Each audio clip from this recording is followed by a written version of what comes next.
Ini susahnya gini, mencari sesuatu yang Anda tidak tahu, itu berbeda caranya dengan mencari sesuatu yang Anda tahu.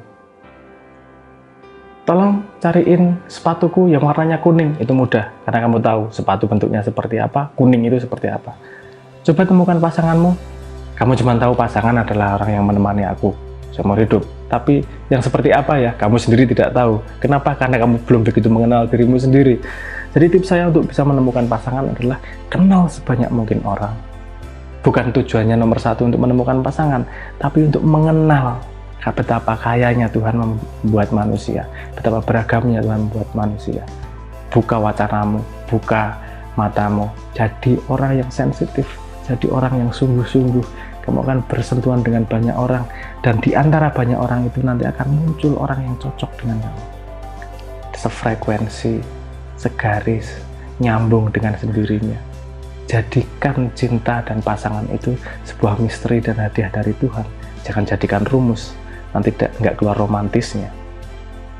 Coba lakukan, keluar, kenal orang sebanyak mungkin.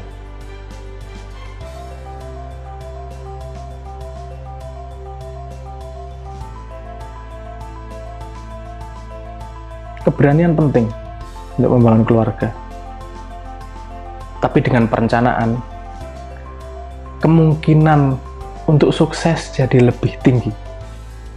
Kamu boleh nggak pakai rencana, tapi kemungkinanmu untuk sukses lebih rendah, karena kamu tidak punya tolak ukur, kamu tidak punya arah tujuan mau kemana, kamu tidak punya antisipasi seperti apa, kamu hanya berangkat nekat. Saya nggak ngomong itu pasti gagal, tapi kans untuk berhasilnya pasti lebih rendah daripada sesuatu yang memang sudah direncanakan.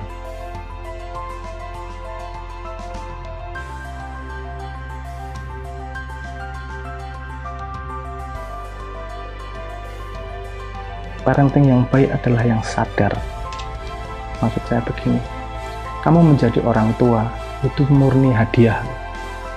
Orang tua itu bukan dari sudut pandang biologi, awalnya dari pertemuan zigot, pertemuan sperma dan sel telur, kemudian menjadi zigot dan kemudian menjadi manusia, makhluk baru. Yang bisa kita lakukan hanyalah berusaha mempertemukan sperma dan sel telur itu. Tapi yang punya kontrol untuk menjadi zigot itu katakanlah Tuhan yang punya kontrol sepenuhnya.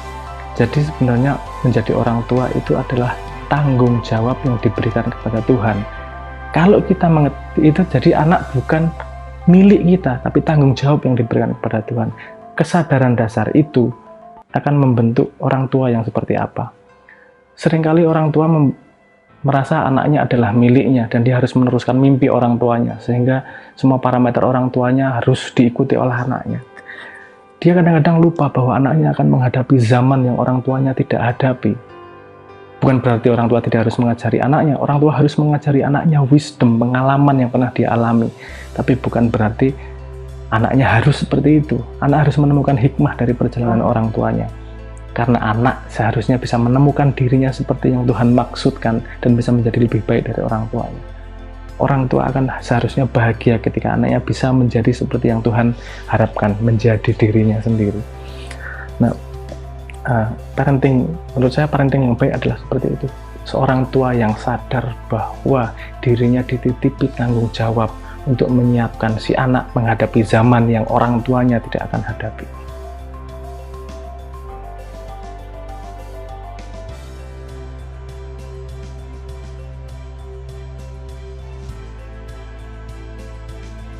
Lebih banyak tidak setujunya saya, karena sepemahaman saya belum ada rumus yang akurat untuk rezeki.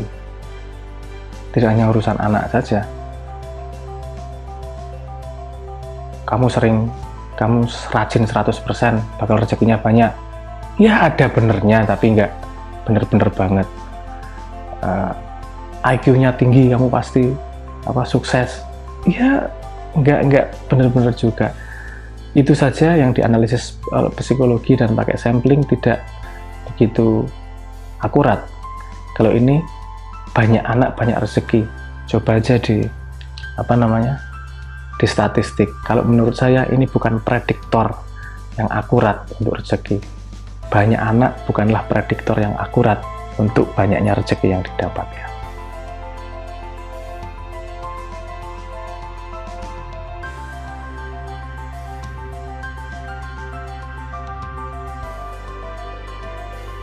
Siap nggak siap, harus dilakukan. Konsekuensinya terlalu tinggi untuk tidak melakukan. Tapi saya tidak yakin bahwa semua orang akan melakukan juga. Seperti perkawinan sendiri, kalau ditanyain apakah Anda sudah siap kawin, tidak ada parameter yang jelas. Kapan siap kawin, kapan tidak. Tapi ketika harus melakukan, ya melakukan. Seperti new normal ini bukan lagi urusan siap nggak siap, ini urusan harus dilakukan. Kadang-kadang manusia harus cukup dewasa untuk bisa membedakan keinginan, kebutuhan, dan keharusan. Pada keadaan new normal ini, kita tidak punya kemewahan untuk nunggu siap, kita tidak punya kemewahan untuk keasikan, untuk kenikmatan, kita punya kemewahan untuk tanggung jawab baru. Pilihan kita hanya itu, tidak ada pilihan lain.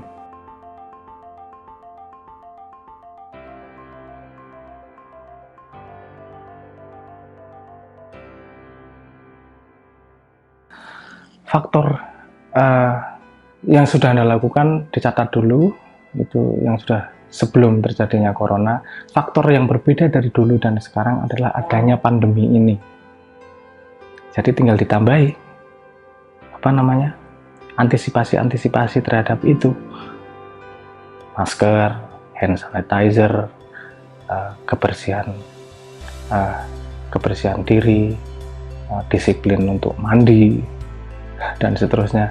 Misalnya di budaya Jawa dulu juga ada yang namanya padesan di depan rumah, itu ada budaya cuci tangan, cuci kaki sebelum masuk rumah, itu dihidupkan lagi juga bagus, punya multifungsi juga.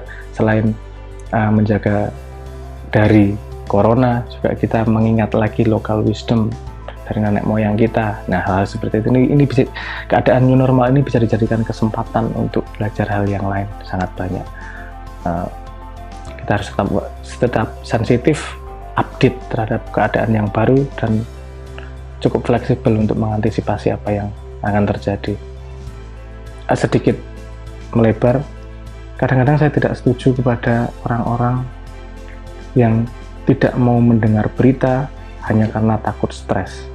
Karena kalau kita tidak tahu masalahnya, kita tidak akan bisa menghadapinya. Ini bukan urusan stres atau bukan urusan tidak, ini urusan kenyataan. Pandemi itu ada. Kita lihat resikonya seperti apa, dan bersikap proporsional terhadap itu. Karena banyak yang harus diseimbangkan, tidak hanya urusan kesehatan, tapi juga urusan makan di rumah seperti apa, urusan dapur seperti apa, keluar rumah seperti apa, urusan kebersihan seperti apa, anggaran belanja yang naik urusan apa, yang harus turun urusan apa. Nah itu, kalau kita tidak membaca situasi benar-benar, keputusan kita bisa salah.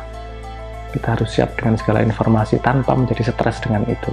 Anggaplah ini sebagai tantangan keadaan yang baru, bukan sebagai kutukan atau sebagai halangan.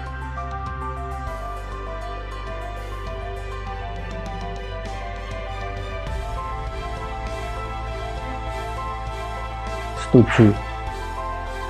Semua keadaan yang baru pasti harus beradaptasi.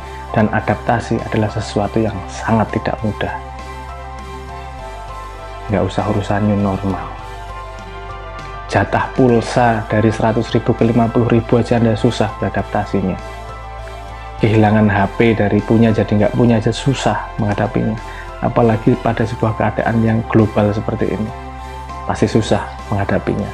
Tapi sekali lagi saya kembalikan, ini bukan urusan mau tidak mau, bukan urusan susah tidak susah. Itu pertimbangan kemewahan. Ini pertimbangan kebutuhan urusan new normal ini. Kita menghadapi keadaan baru yang belum pernah dihadapi sebelumnya. Kita harus mampu beradaptasi untuk menghadapi itu. Kalau kita tidak mampu berubah, kita akan punah.